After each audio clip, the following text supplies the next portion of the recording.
raised fresh concerns over the management of public land, citing widespread irregularities across national and county governments. Nancy Gadongo says audit reports continue to expose institutions occupying land without ownership documents, as well as cases of encroachment on public property. The revelations came during the launch of the National Land Commission's Guide on Land Use and Management on Plans. Mike Kagwongo reports. The Auditor-General has sounded the alarm over persistent irregularities in the management of public land,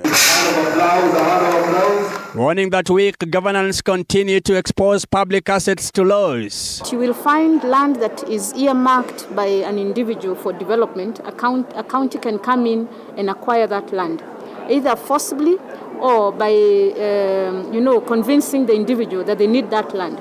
Then it takes years to compensate that individual for the private land. Nancy Gadongo says the 2024-2025 audit found that 11 county governments had occupied land without ownership documents, with some constructing hospitals, ECD centers and TVET institutions on untitled land. And similarly, in the same year, 11 ministries, departments and agencies and 3 constitutional commissions also held land without ownership documents.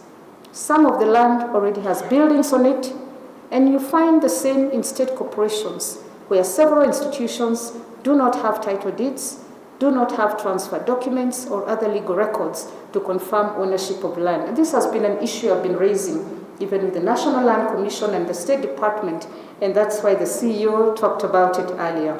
She also cited an increasing number of cases of encroachment on public land and conflicts between government agencies over land use, saying the disputes continue to waste public resources and delay development. Counties also want to implement their own development projects, but where there is lack of clarity on who owns the land and who is responsible for which development aspect that we need for economic growth, then you find that there are conflicts. So every now and then I have to go in and do an audit, either a special audit or as a focus area. National Land Commission Chairperson Dr. Abdullahi Sagaf urged all public institutions to prepare land use and management plans to curb land grabbing and improve accountability.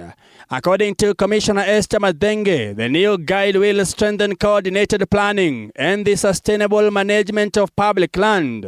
So as a commission, we decided we needed to have guidelines so that we can give them to all the public institutions that own land, to show them how they need to plan it and how they even need to account for whatever land that they have.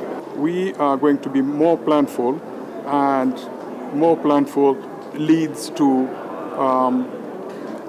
environmental protection. The guide will now form part of future audit assessments for all public institutions. Mike Kagwongo, TV 47, Nairobi.